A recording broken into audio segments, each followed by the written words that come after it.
শীতে যদি আপনার খামারে ব্রয়লার মুরগি এইভাবে জটলা বাঁধে তাহলে বুঝে নেবেন আপনার ফার্মের মুরগিতে সমস্যা আছে অথবা সমস্যা হতে যাচ্ছে। অনেক খামারই এই জটলাকে খুব সাধারণ ভেবে থাকেন, যেটি কখনোই উচিত নয়। আজকের ভিডিওতে আমরা আলোচনা করব এই জটলা বাঁধলে কি কি সমস্যা হতে পারে এবং এর সমাধান। আসসালামু আলাইকুম রহমতুল্লাহ। আজ এগ্রোর পক্ষ থেকে আপনাদেরকে শুভেচ্ছা। আমি আছি এনামুল হুসাইন। এই চ্যানেলে আমরা কথা বলি মুরগি পালন এবং মাছ চাষ নিয়ে এর বাস্তব অভিজ্ঞতার আলোকে।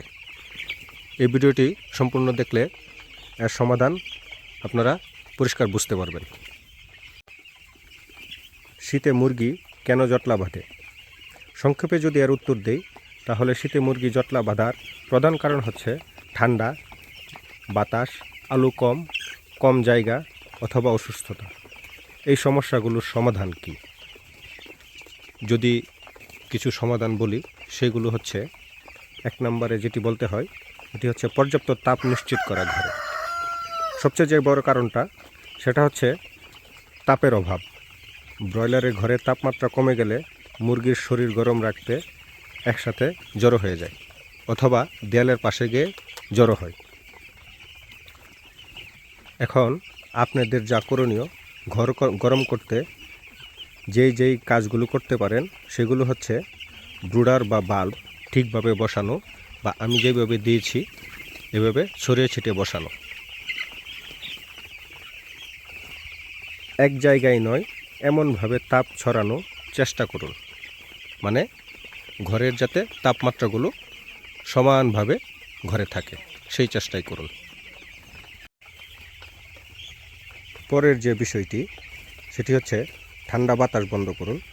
অনেক সময় ঘরের এক পাশ দিয়ে বাতাস ঢোকে, মুরগি তখন ওই দিক এড়িয়ে এক জায়গায় গিয়ে জটলা বাঁধে। এর জন্য যা করতে পারেন সেটি হচ্ছে ট্রিপল বা পলি দিয়ে বাতাস আটকান, যেন মুরগির গায়ে সরাসরি না লাগে। পরের যে বিষয়টি, আলো কম হলেও কিন্তু মুরগি জটলা বাঁধে। আলো কম থাকলে মুরগি কম নড়াচড়া করে এবং জটলা করে বসে থাকে।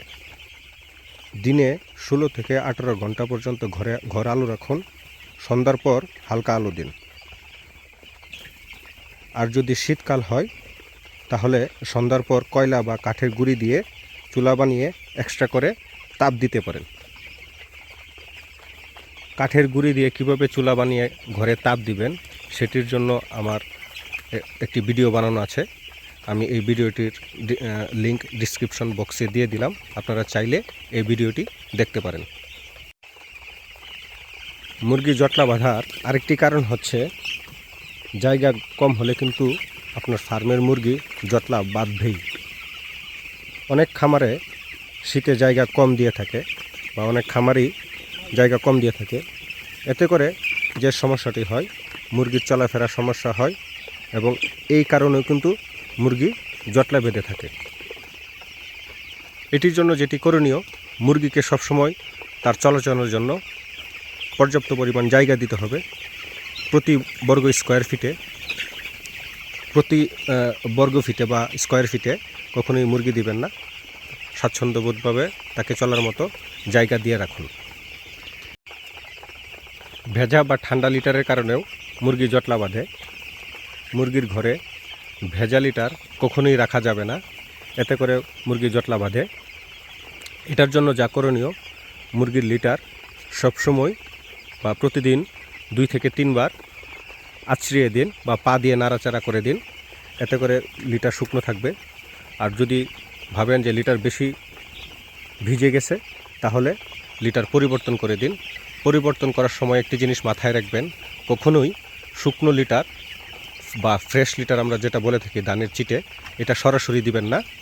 ভেজা লিটারের সঙ্গে কিছু মিশিয়ে দিয়ে দিন, এতে করে ধুলাবালি উড়বে না এবং তাদের নাক মুখ দিয়েও প্রবেশ করবে না। ঠান্ডা বা জমানো পানি কখনোই মুরগিকে দিবেন না, এর কারণেও কিন্তু মুরগি জটলা বাঁধতে পারে। ঠান্ডা বা জমানো পানি দিলে যেটা হয়, মুরগি ঠান্ডা বা জমানো পানি পান করার পর মুরগি ঠান্ডা লাগে, এতে করে মুরগি জমাট বেঁধে যায়। যেটি করতে পারেন সেটি হচ্ছে মুরগিকে শীতের দিন পানি উষ্ণ করে দেওয়ার চেষ্টা করুন এবং প্রতিদিন 3 থেকে 4 বার পানি বদলিয়ে বদলিয়ে ব্রয়লার মুরগিকে দিতে পারেন। এতে করে জটলা বাঁধার যে সমস্যা আছে সেটিও কিন্তু সমাধান হতে পারে। সর্বশেষ যে বিষয়টি নিয়ে আলোচনা করব সেটি হচ্ছে, যদি কোনো আপনার ফার্মে দুর্বল বা ছোট মুরগি, কেট মুরগি থেকে থাকে, সেগুলোকে আলাদা করে ছোট্ট একটি হসপিটালের মতো বানিয়ে সেখানে রাখতে পারেন এবং তাদেরকে এক্সট্রা করে তাপমাত্রা বা তাপ দিতে পারেন। এতে করে কিন্তু আপনার সমস্যা কিছুটা লাঘব হতে পারে। মুরগির জমাট বাঁধা যদি 1 থেকে 2 দিনের বেশি থাকে তাহলে এটাকে অবশ্যই হালকাভাবে নেবেন না। এই জমাট বাঁধা থেকেই কিন্তু মুরগির শ্বাসকষ্ট বা কোল্ড স্ট্রেসড হতে পারে, যার ফলে আপনার ফার্মের মুরগি হঠাৎ মৃত্যু পর্যন্ত দেখা দিতে পারে। এই ভিডিওটি যদি আপনার ভালো কাজে লাগে তাহলে লাইক দিন। এমন বাস্তব সমস্যা আর সমাধানের ভিডিও পেতে আমাদের চ্যানেলটি সাবস্ক্রাইব করে পাশেই থাকুন। আর আপনার খামারের মুরগি জটলা করছে কিনা তা আমাদেরকে কমেন্টস করে জানাতে পারেন।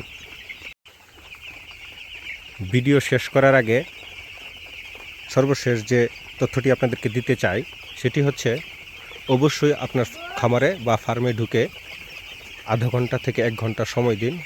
নিবিড়ভাবে পর্যবেক্ষণ করুন তাদের গতিবিধি।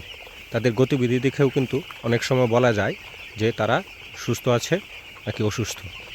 ধন্যবাদ সবাইকে আমাদের পাশে থাকার জন্য। ভালো থাকবেন, সুস্থ থাকবেন।